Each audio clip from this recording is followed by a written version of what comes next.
so welcome back to our channel. This is our lecture number 3 of nature and significance of management. So यार previous class में हमने पढ़े थे objectives of management and function of management. यार इस class में हम पढ़ने वाले इंपॉर्टेंस ऑफ मैनेजमेंट. अब यार इंपॉर्टेंस ऑफ मैनेजमेंट बहुत ही इंपॉर्टेंट टॉपिक है, तो इसे हम थोड़ा सा ध्यान से देखेंगे. तो यार इंपॉर्टेंस ऑफ मैनेजमेंट का हम पहले मतलब समझते हैं. इंपॉर्टेंस ऑफ मैनेजमेंट है क्या? तो यार देखो, इम्पॉर्टेंस ऑफ मैनेजमेंट आपकी डे टू डे लाइफ में भी हमेशा होता है, अगर आपने कभी ध्यान दिया हो. क्योंकि यार मैनेजमेंट एक बहुत ही इंपॉर्टेंट चीज़ है. तो यार मैनेजमेंट जो है वो क्यों इंपॉर्टेंट है हमारी ऑर्गेनाइजेशन के लिए. मैनेजमेंट जो है हमारी ऑर्गेनाइजेशन के लिए बहुत ही इंपॉर्टेंट है, क्योंकि अगर मैनेजमेंट नहीं होगा तो ग्रोथ नहीं होगी. और अगर आप नहीं चाहोगे कि आपके ऑर्गेनाइजेशन में ग्रोथ ना हो, क्योंकि अगर ग्रोथ नहीं है तो आप लंबा सर्वाइव नहीं कर पाओगे, है ना. अभी यार मान लो अगर आपकी मैनेजमेंट आपके घर में ख़राब है तो आपको टाइम पे खाना नहीं मिलेगा, आपको टाइम पे कपड़े नहीं मिलेंगे, है ना. तो यार अब हम इम्पोर्टेंस ऑफ मैनेजमेंट के पॉइंट्स जो है वो वन बाय वन देखेंगे. Point number 1, increase in efficiency. Point number 2, create a dynamic organisation. Point number 3, helps in achieving personal objective. Point number 4, helps in the development of society.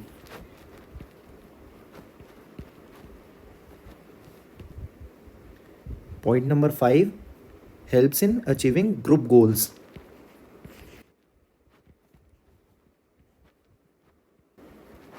अब यार हम इन points को one by one करके देखेंगे. Point number 1 हमारा क्या था? Increase in efficiency. अब एफिशिएंसी का मतलब क्या है, मैंने आपको पिछली क्लास में बताया था. एफिशिएंसी का मतलब ये है कम से कम रिसोर्स यूज़ करके. अब यार एफिशिएंसी का मतलब क्या है, मैंने एफिशिएंसी का मतलब आपको पिछली क्लास में बताया था. एफिशिएंसी का मतलब क्या है? कम से कम रिसोर्सेज यूज़ करके, यानी कि कॉस्ट कटिंग करके हमें अपना काम टाइम पे पूरा करना है. ठीक है. Point number 2, create a dynamic organisation. अब डायनेमिक का मतलब क्या था? जो टाइम के साथ चेंज होता है. इट्स यूनिवर्सल, जो कि टाइम के साथ चेंज होता है, यानी कि टाइम के साथ आपकी प्लानिंग जो है ऑर्गेनाइजेशन के लिए चेंज होती रहेगी. Point number 3, helps in achieving personal objective. Personal objective का मतलब आपके जो एम्प्लॉयज़ हैं आप उनका कैसे ख्याल रखते हैं, यानी कि आप उन्हें मोटिवेट करते हैं उनके फ्यूचर गोल्स को अचीव करने में. आप उन्हें सैलरी देते हैं, आप उन्हें रिवॉर्ड्स देते हैं, आप उनकी हेल्थ का ध्यान रखते हैं. तो ये किस में होता है? पर्सनल ऑब्जेक्टिव्स में होता था. Number 4, helps in development of society. अब सोसाइटी का मतलब क्या था? कि आप अपने समाज की तरफ. Point number 4, helps in the development of society. अब डेवलपमेंट ऑफ सोसाइटी का क्या मतलब था? इसका मतलब ये था कि आप अपनी सोसाइटी में कितना कंट्रीब्यूट करते हैं, यानी कि आप अपनी सोसाइटी का एक डेकोरम बना के रखते हैं, मेंटेन करके रखते हैं, जैसे कि आप उसमें एम्प्लॉयमेंट दे रहे हैं, है ना. तो ये भी एक बहुत इंपॉर्टेंट पार्ट है इंपॉर्टेंस ऑफ मैनेजमेंट का.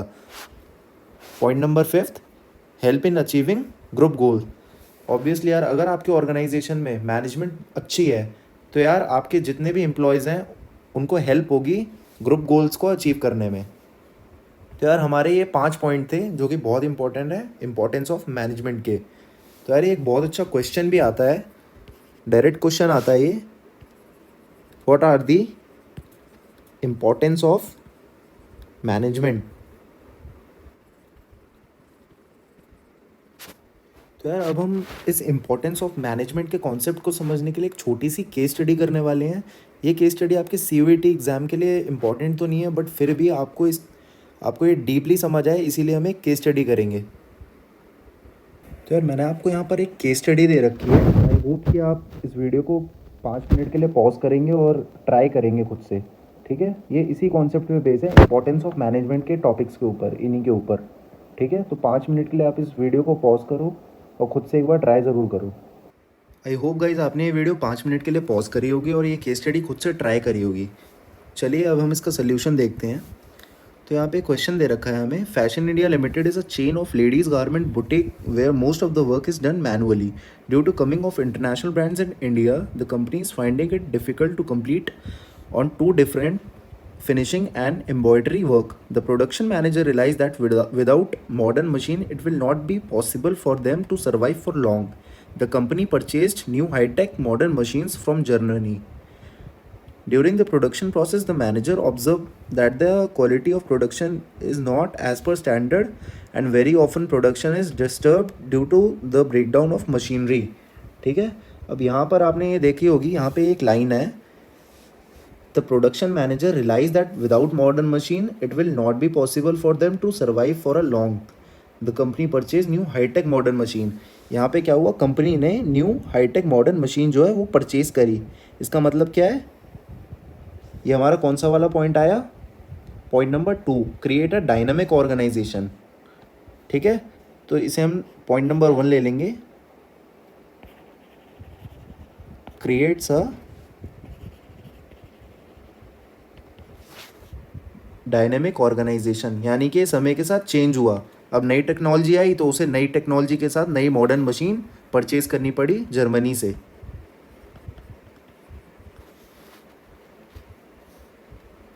तो अब हम आगे बढ़ते हैं। The worker get frustrated by continuous rejection of output and started showing resistance toward new technology. To increase the efficiency of worker, the company decided to train their workers on the job under the able guidance of specialist. अब यहाँ पे आप ये देखेंगे, to increase the efficiency of the worker, the company decided to train the worker on the job under the able guidance of specialist. यहाँ हमारा आता है point number 2, management increase efficiency, जो कि हमारा यहाँ पे था पॉइंट नंबर 1, राइट। अब हम आगे बढ़ेंगे। The worker who are able to pick the skill are promoted and made in charge of the not so trained groups. ठीक है, this created positive impact and everybody become keen to learn. ये होता है हमारा point number 3, management help in achieving personal objectives.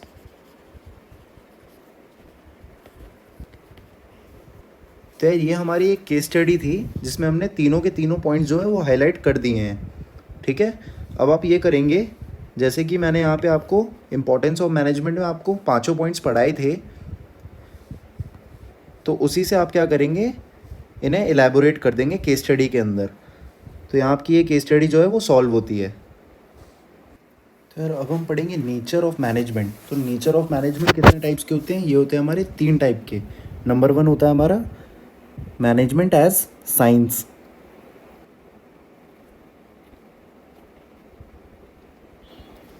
Number 2 होता है हमारा management as art.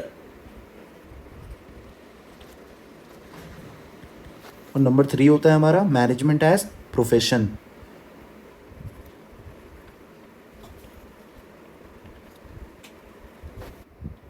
तो यार अब हम मैनेजमेंट को एज अ साइंस समझने की कोशिश करेंगे। जैसे कि आपने अपनी प्रीवियस क्लासेस में पढ़ा होगा साइंस में, science is describe as a body representing knowledge and gather by observation and experimentation.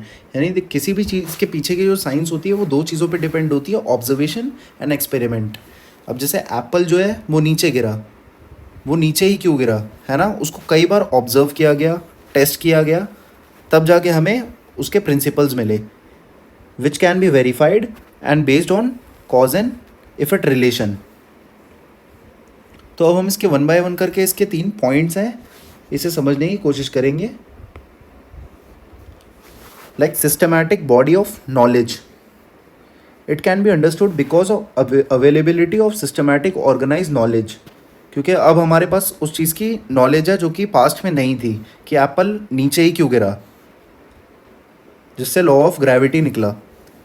Second point, principle base on experimentation. अब जब एप्पल नीचे गिरा तो बहुत बार इसे ऑब्जर्व किया गया, बहुत बार इसके एक्सपेरिमेंट किए गए, तब जाके हमारे पास लॉ आया।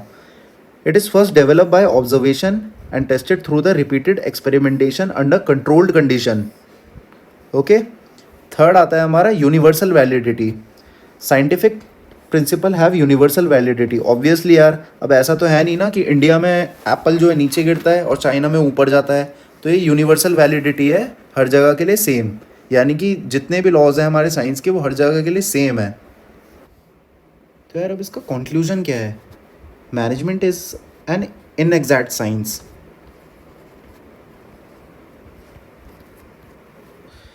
तो यार इसका कंक्लूजन क्या है, management is an inexact science. It is as pure as science like physics और chemistry.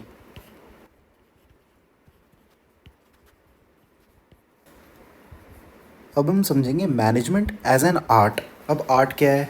Management is concern with the practical application of theoretical knowledge. अब इसका मतलब क्या हुआ? हमारी जो थियोरेटिकल नॉलेज है हम उसको प्रैक्टिकली कैसे अप्लाई करेंगे, ये आर्ट है। ठीक है, तो इस पर हम ध्यान देंगे थोड़ा। It is mainly concern with the application of knowledge and the skill creativity in different situation. अब देखो क्या होता है, अब कोई आर्टिस्ट है, उनके पास आर्ट है, लेकिन सबका जो है प्रैक्टिकली उसे अप्लाई करने का तरीका अलग अलग है, यानी कि उनकी स्किल्स की क्रिएटिविटी अलग अलग है। अब जैसे मैं एग्जांपल ले लेता हूँ, यहाँ पर मैं दो क्रिकेटर्स का ले लेता हूँ एग्जांपल। जैसे कि एक हो गया विराट कोहली एंड रोहित शर्मा। दोनों आर्टिस्ट हैं, बट विराट कोहली की कवर ड्राइव अच्छी है एंड रोहित शर्मा के पुल शॉट अच्छे हैं। तो इस एग्जांपल से हमने इस एग्जांपल से समझा कि आर्ट की क्रिएटिविटी कैसे डिफरेंट हो सकती है। अब हम आर्ट के कुछ एसेंशियल फीचर्स देखेंगे।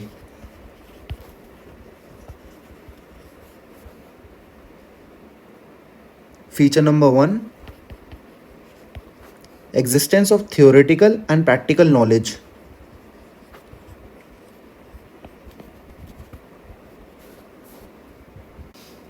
अब इसमें क्या होता है, हमारी जो थियोरेटिकल नॉलेज है वो हम प्रैक्टिकली अप्लाई करेंगे अपने गोल्स को अचीव करने के लिए मैनेजमेंट में।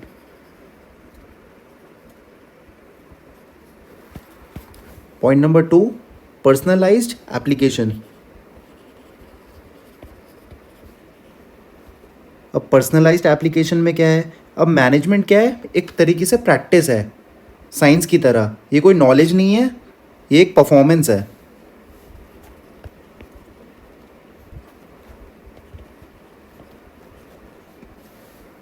अब क्योंकि अगर हम मैनेजमेंट को अप्लाई नहीं करेंगे तो हमारी परफॉर्मेंस बाहर नहीं आएगी, इसीलिए personalised application. Point number 3, based on practice and creativity.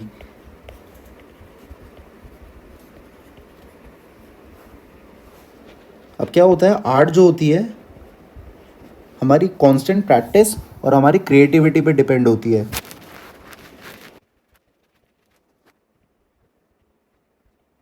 उसी तरीके से हमारी जो मैनेजमेंट है वो भी हमारी प्रैक्टिस से ही क्रिएटिविटी में कन्वर्ट होती है।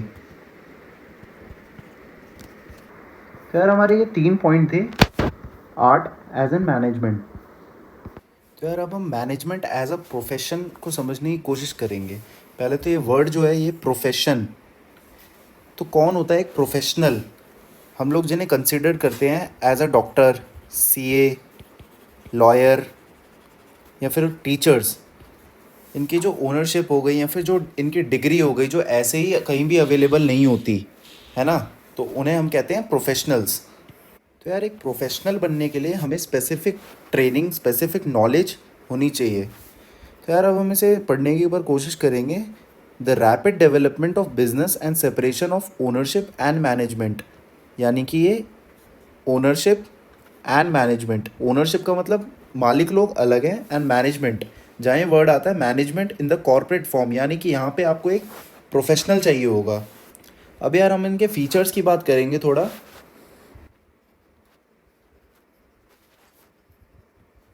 तो यार हमारा इसमें जो पहला फीचर आता है वो आता है well defined body of knowledge.